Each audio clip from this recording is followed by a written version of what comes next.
I finally watched the Diddy doc, Mhm. and did you watch it? Actually, no, I haven't. Is that on Netflix?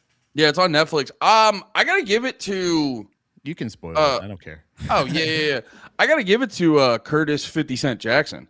Hmm. Dude knows how to produce a fucking doc because it was like so many of these docs, they come out and they give you like a little sliver of something new. Like remember when like Firefest, every fucking streaming service put out a doc about Firefest, and Hmm. I remember I watched like two or three of them, however many came out, and they were all basically the same, just presented to you with different styles. You're like, "Oh, this is going to be one of those documentaries where they show the interviewee sitting down, like, so you just, am I looking into that camera, so we're just going to Yeah. include this so it kind of feels just natural and loose. It'll be one of those docs, or it'll be edited more like a ID show or something. It's like it's more just about what's the style. And it's like, dude, if you watch this, like, I thought I knew a lot about Biggie, Tupac, and all this other shit, but like they legit, not just go, and I'm familiar with this with my conspiracy stuff, but not just go like,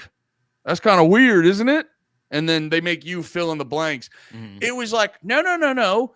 Here's specific proof that makes it really seem like Diddy, if not directly called the hit on Tupac, his carelessness got Tupac killed. Because, like, there's a whole, so like the dude who actually killed Tupac, he ended up dying, but his buddy who claims to be, he was like there the whole time, he's like going through this whole thing about like, he contacted us, this is how much money we wanted, all this and that. And like, it's one of those things, because I guess the dude, Steph was telling me, the dude now that he's like actually like, he's like, wait, I can get in trouble for all that? You're not just gonna like set me free because I give you all this good info? He's like now being like, I made all that up. But like Yeah. when you hear the interview of him talking about like Diddy giving him like $1 million or something to like take out Tupac, this guy has the like dumb guy who's street smart way of talking where you go like, no, no, no, no, you didn't make any bit of this up. This is just literally like what happened for you. Yeah. So making those connections was really fascinating. My favorite part, and this is the one thing I wanted to bring up, is there's this like male prostitute who claimed to be just Punisher, right? like, what? Was it the Punisher, right? Yeah, that's what Nate called him, right? I Well, that missed it. I remember. I like you guys talked about it the other day or yesterday about like him being on Bonfire and shit. Like, yeah, I'm pretty sure he was. Okay. I'm pretty sure that was. He's the one that I've heard talking about it. Like he Gotcha. apparently was there for the trial as well. But he has like the really fun thing is he's a male prostitute that has a pump for his penis. Like he has Nice. like a little button in his balls that he just goes and it like pumps up like fucking like a like those sneakers from when we were a kid. Like the pump in the was it the pump in Austin Powers we all thought was fake? No. Even better. It's the same thing Larry Flint had. It's like a prosthetic balloon inside your penis that blows up when you push the Oh, button. So like you that's get right. hard and you just stay hard. I've heard of that. That's crazy. Yeah. What's the number for that? Right? Who wouldn't want that? Like even with a Yeah. perfectly functioning healthy penis, why wouldn't you want to just go boop and just go No. Yeah, dude, like specifically, where do you get that? Like literally, what's the website for my friend? Yeah. No, but that For that a dude, friend of mine. that dude was my favorite because he was like, there was one part where he's like, so I've been doing this weird sex shit where Diddy's a cuck for about 8 years. Yeah. And I was like, man, we'd be part, because I guess every time he'd do like their weird sex cuck shit, they'd have these like 2-3 day long sex sessions.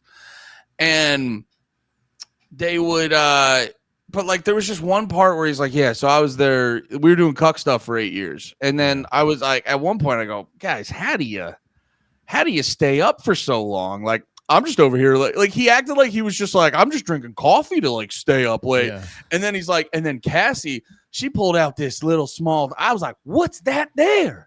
And she's like, this is ecstasy. And he goes, oh, what? Extra what? And I just go, yeah, you know, The the thing you've professional never heard of. the professional male whore is just being like, what are these drugs? You're like, what The are you professional talking? party boy is going, what are these party drugs? That part drove me insane. Yeah. I was like, I was like, you take the shit all the, but he was like, dude, he was presenting it in the most coy way possible. You know how like, dude, it was like, it was on par with like how when Adam Sandler did The Longest Yard remake and you're like, is prison actually fun? Like he was giving you like the PG made for TV movie version of making P. Diddy a cuck. Yeah. He was just acting like he was just like, and I was, dude, at one point he goes like, yeah, and they were into some like weird freaky sex shit. And I was like, what? Like hiring you? Yeah. You're a prostitute that they flew there to have sex with them. What the fuck are you talking about? That was like that's kind of weird.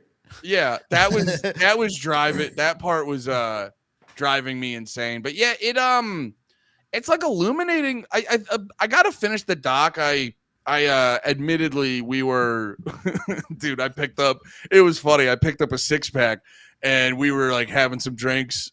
Things were stressful. We're like, let's decompress. Let's get drunk and watch the Diddy doc.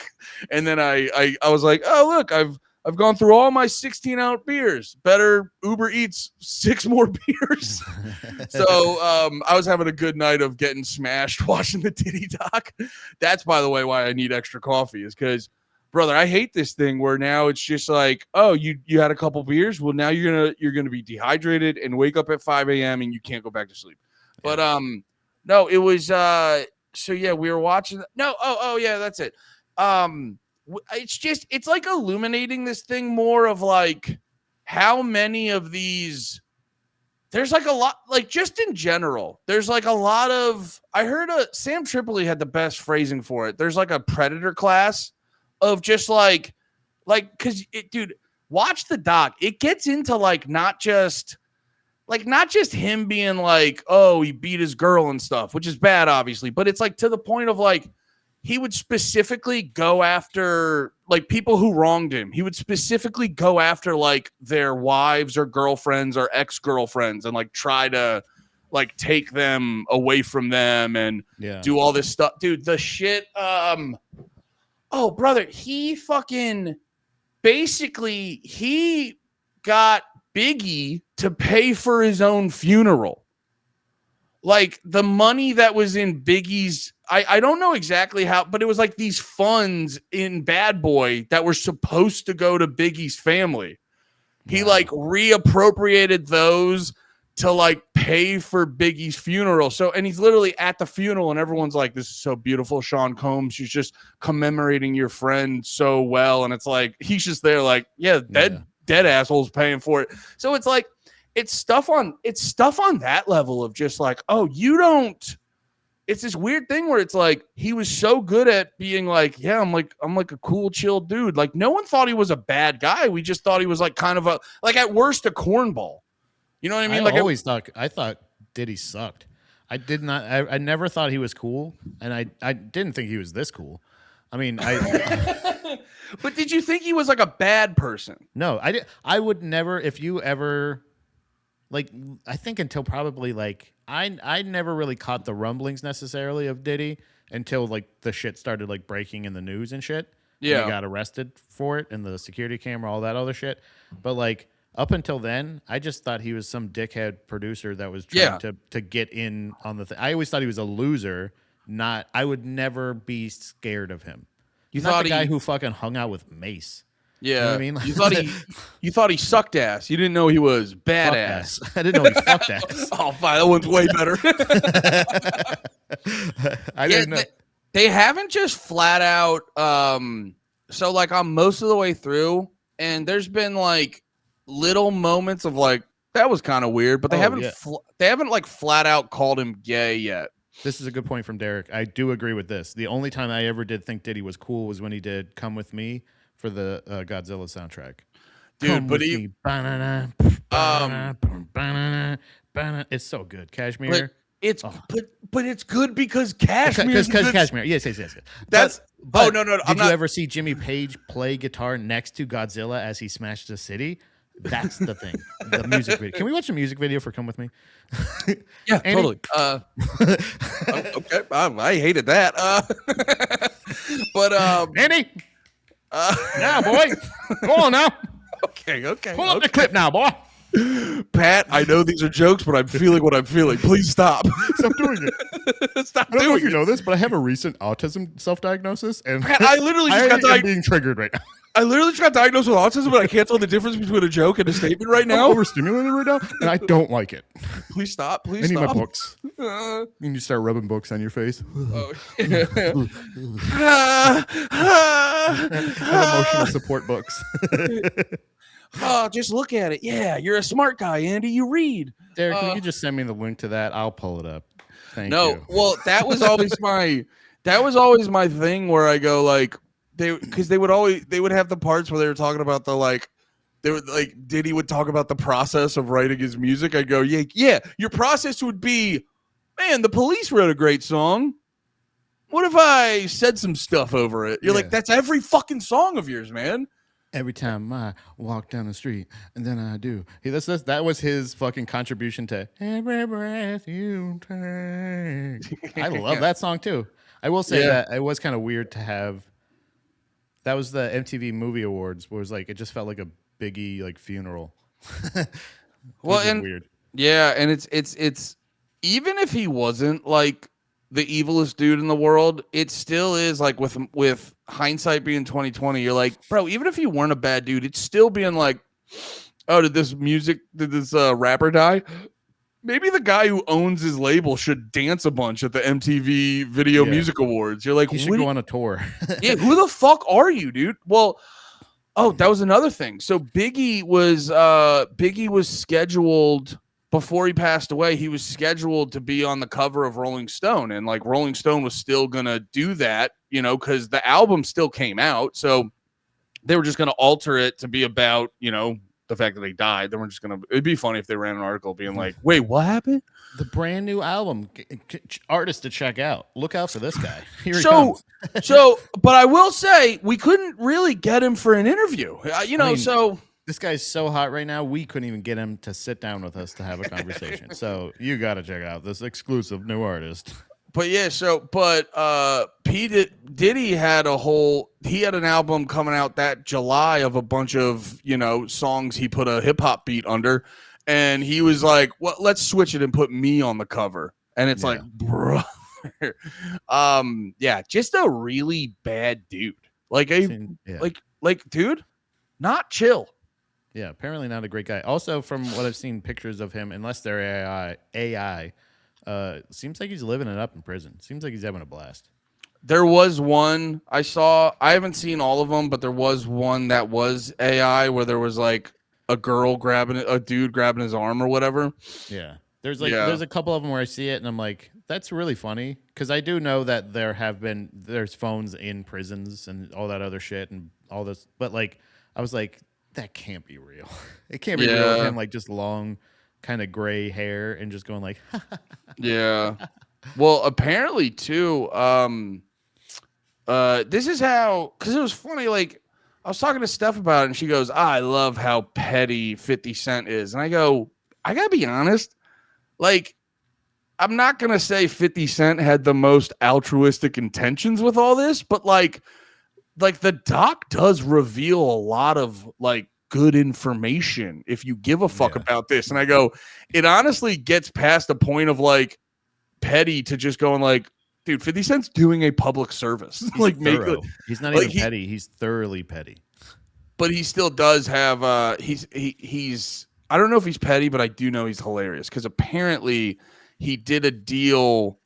This is what Steph told me. He did a deal. He found out what was it? What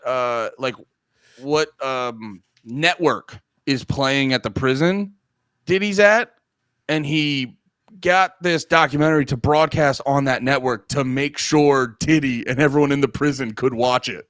Hell yeah, brother. That's what I'm saying, man. Like that's the level of detail. It's not just the Ja Rule thing. It's not just like casually like smirking, going like, I don't know what you're talking about.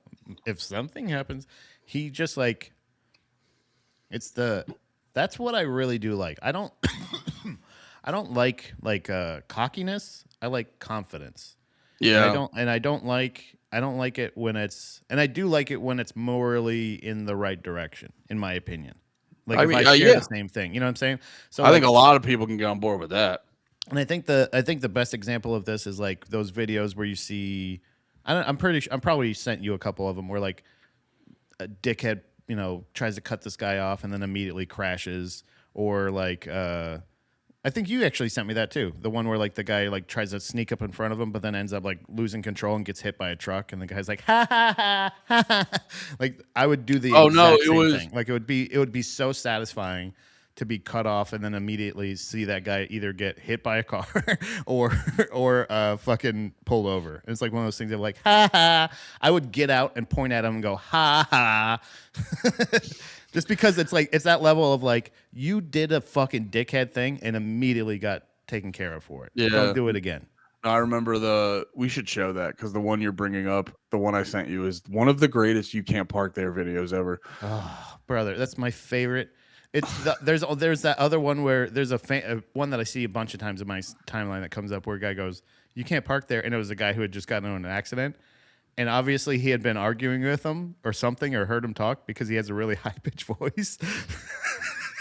So he just triggers the guy to just go like, and he sounds so silly. He sounds like a cartoon. Yeah. Yeah. Yeah, I think but check out it feels good.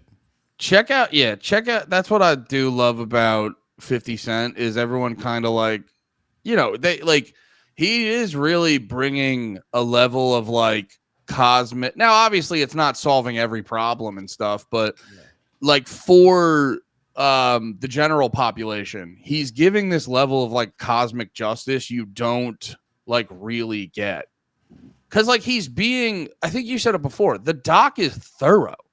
Like it's giving you new information. It's not just like they're not wasting time on the shit you already know. Like or not everyone knows this, but it's actually funny enough. They say in the doc, it's what initially got Diddy to be famous was he did a party. He did like a basketball tournament, and the way that the entrance was set up is it was like in a high school gym, and you had to like go downstairs to get to the door to the basketball stadium. But the thing was the doors only opened towards you. And so people were like bum rushing it, and they were like heavy metal doors, and they were trying to push through the door, but the door went the other way, and like 8 or 9 people died and got crushed. And like that's how Diddy became known, is by killing 8 or 9 children in a gymnasium. I mean, it worked for Travis Scott. Like, yeah, just crush some folks. You know what I'm saying? Yeah, crush some motherfuckers. If you want to make a name, Bone Crusher, he went too far. You want to make a name for yourself, just That's kill children. Bone Crusher's a real person, right? That's a real rapper. Bone Crusher. Yeah.